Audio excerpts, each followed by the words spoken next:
I usually ride the FJR 1300, and I found that I love that engine, the inline 4, lots of wind protection. But I wanted something, I think one of you guys mentioned something just a little bit more nimble. I can't remember who it was that was mentioning they want a bike that was nimble. This fits it. The 3 cylinders, it's a cross-plane crank. What that means is just a different power delivery. So it's going to give you almost the same power as an inline 4, but because the cross-plane crank, more of that power gets to the rear wheel. So you don't have to wind it up as high to get that same horsepower. Inherently in the 3 cylinders, you get more torque. So off the line, it's just easier to ride. If you want to ride it hard, just keep the RPMs up, and it's going to produce that horsepower for you. It's got one of the largest TFT displays on the market, and you can change that display if you're not happy with that one. You can change it to different themes. Just looks different and features different priorities on the display. So this one is more about the RPM. You can also program different metrics around the side. That one, you can see when you change the mode, you can see which part of the engine it's affecting. And this one is just a bit of everything. You can change all the metrics on the side there. Right now it's showing the coolant. You can show your air temperature, your miles to empty, your instant fuel economy, whatever you like. It also has 4 different modes. Let's see if I can remember how to do that. Change that on the fly, or do you have to be in neutral? Good question. You can change this has 4 modes. Just by rolling off the gas, you can select a different mode.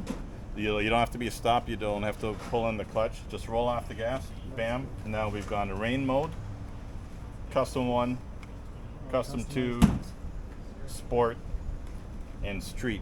And each of those modes has 4 other modes, 4 other sub settings within those modes. Power delivery to the rear wheel. By changing or retarding the timing or delaying the fuel delivery, you can smooth out that power delivery to the rear wheel. So in sport mode, you twist the throttle, it goes. In rain mode, it delays it, I think, the timing by about 15%, so it's not going to spin the rear wheel as much. And then you can have, I'll show you, instead of talking about it, it's easier to show you. There's the different modes: sport, street, rain, custom 1, custom 2. And as you go through, you can see there's more and less restriction. Custom 2 or rain, custom 2 is the most restricted. Power delivery, so it's going to retard the timing as much as possible, so there's no rear wheel spin. Traction control, same thing. If the rear wheel is spinning, I forget the actual percentage. If there's a difference between the front and the rear wheel, it'll retard the timing a little bit there too. Slide control, if you're in the corner and the bike detects a little bit of slide, it's going to change the power delivery to stop that rear wheel from spinning and to help the bike get more upright. And then lift control is the exciting one.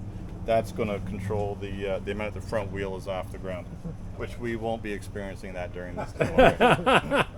No, we won't. No. So you guys select a mode for us, right? Well, we'll start it off in street or rain, and then you guys can play with it on the ride.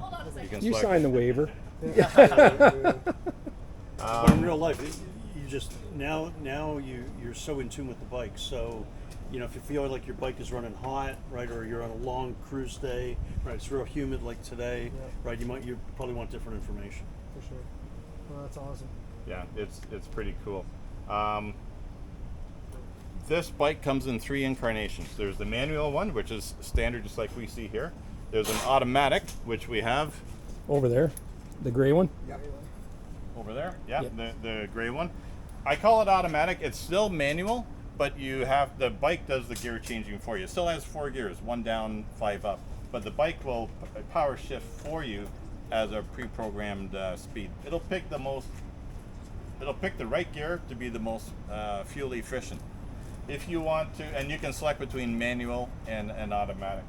If it's in manual mode, there's a thumb shifter here. You can shift up and shift down. So manual mode, you have to put it in first. You have to select second, third, or shift down, whichever way you want to go. I found it most useful if I left it in. I keep talking about the automatic one, but this is the manual one. Put it in automatic, and it'll stay there, and it'll, at a stoplight, it's like the clutch is pulled in. It's manual. It has a transmission, but you don't have to select the gears. It still rolls backwards at the light when you're stopped. Yeah, it'll. Imagine you have the clutch in. Yeah, it's just like having the clutch in. It's pretty cool. Like I didn't think I'd enjoy it as much as I did And the manual shifting's cool on it. It's you're just doing what you do with your foot on the MT-09. Bang, bang, bang, drop 2 or 3 gears, and as long as you stay on the gas and you're working the engine, accelerating, decelerating, engine braking, it'll stay in that gear. At 100 kilometers an hour, maybe it's in 6th gear. If you drop it down to 3rd and you're in the twisties, it'll stay in 3rd. As soon as you come out of the twisties and you level off again, it'll go back to the most fuel efficient gear. So it might go back up to 5th or 4th. But it's still an automatic, but I overrode it with the manual paddle shift. That's a really cool feature. I like that. And this feature here, where is it? Go like this. There it is. That's where you can put your phone. It's waterproof. Put your GPS and your maps up on the display, and you can leave it plugged in and charging as you're riding. But this is empty. The gas tank is here, It's pretty light. so it might look bulky, but that's your ram air and your wind protection. It also has an adjustable seat height. This one is in the lower seat position. It can rise up to there, so you can raise it 3/4 of an inch. And the foot pegs can be raised or lowered. Right now it's in a lower position. You can raise it up 1/2 an inch. So there's quite a bit of adjustment there. It's not that heavy. I'll put it on the center stand.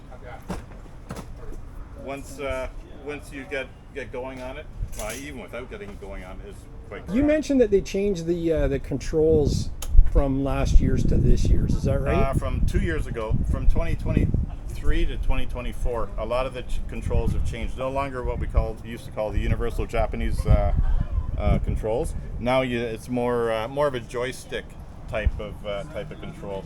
Toggle up, toggle down. This is your backspace button, and you can select all the options that are on there. Self-canceling turn signals. If you leave it, go in a straight line, and you're rolling, it'll cancel after 12 seconds. If you're at a stoplight, it'll stay in that blinking whatever selection you've picked. It'll stay there on. I haven't found it, so I don't know, several minutes, I guess. Yeah. If you move off and turn, after 12 seconds, the wheel's rolling, it'll cancel. If you want to cancel it prematurely, just hit that same button again. So left, if you're going left, you push the left button and it indicates left. If you want to cancel it, hit it again and it'll stop. And what else?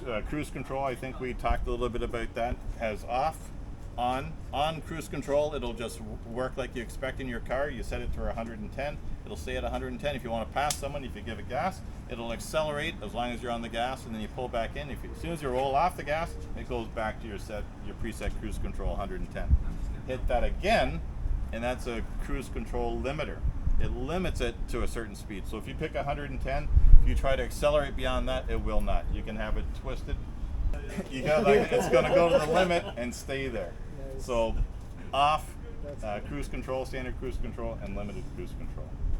There's tons more stuff on this. I love this bike. It's light, it's nimble, it's easy to handle. Okay, but I'm cutting them off because it's 12:30. Let's go for a ride. Yeah, you